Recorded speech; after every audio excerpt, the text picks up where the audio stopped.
Winning the Cup Series title is perhaps the greatest achievement in a stock car driver's career.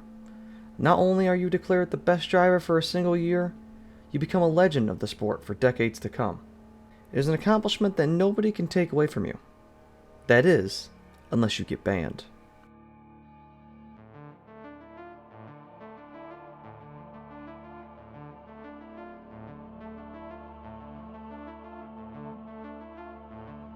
William J. Rexford, the second ever Cup champion, and still the youngest Cup champion ever. Rexford for 70 years has been an established yet unknown name in the NASCAR history books, always overshadowed by every champion around him. At first you may think it's because of his lone win in the Cup Series, but one look back to the year prior, and Red Byron, the inaugural Cup champion, only ever captured 2 Cup wins officially, and was put in the Hall of Fame in 2018.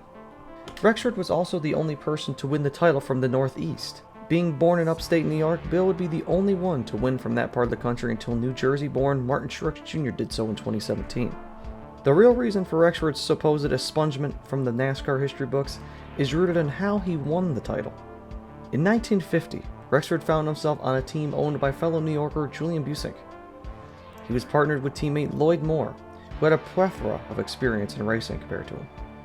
The team went down south, and both Rexford and Moore won once in 1950. Bill soon found himself deep in a points battle between he and Fireball Roberts, to which he prevailed after Roberts blew an engine during the season finale. While Rexford was awarded the trophy, Lee Petty was unhappy with the situation in NASCAR. Earlier in the year, Lee ran races outside of NASCAR, much to the disapproval of Bill France. This led directly to an 809-point penalty, with the express purpose to take him out of the title hunt for 1950.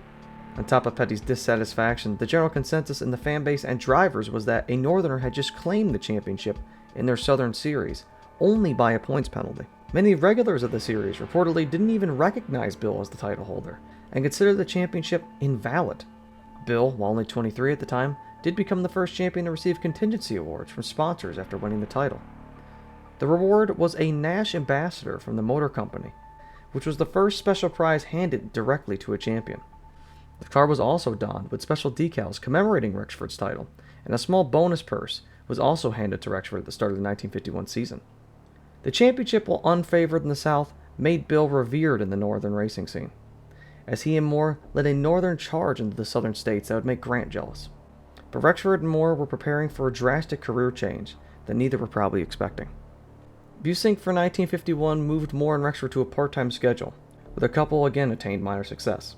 52 and 53 prevailed the same fate, and after 3 years of harassment and false champion claims, both Moore and Rexford had an idea for 1954. Out in the Midwest, a new stock car series was starting, called Mark, or the nowadays name of ARCA. Bill and Lloyd saw it as an opportunity they couldn't resist. Both went out west and began running the series. And as soon as wind of the decision reached France and NASCAR North Carolina, France immediately banned Rexford from NASCAR, and was not allowed to ever compete in the Cup Series again until he paid a $1,000 fine.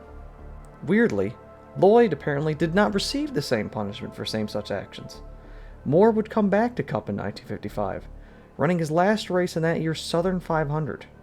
But on the ARCA side of things, Moore and Rexford made their debut in the 1954 Metropolitan 300. There at Dayton Speedway, Lloyd Moore dominated, leading 251 laps, and won over Bob Wellborn. Bill Rexford in the Ford would come home 4th and run one more race in 1954, finishing 8th. Rexford won his first ARCA race in 1955, and came home 7th in points for the season. He ran part-time in 1956 and then stepped away from racing in 1957. He moved out west in his early 30s and started a family along with a trucking company, which he owned till he retired. In 1998, when NASCAR released its 50 Greatest Drivers, Rexford was the only Cup champion not present on the list.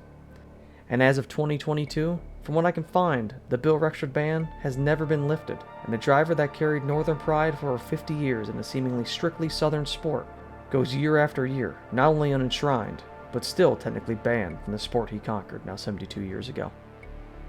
So now the question presents itself. Should Bill Rexford be in the Hall of Fame?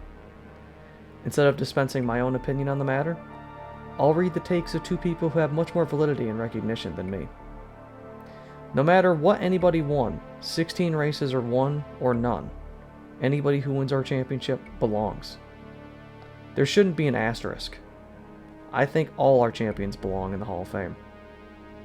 Richard Petty, and Ned Jarrett.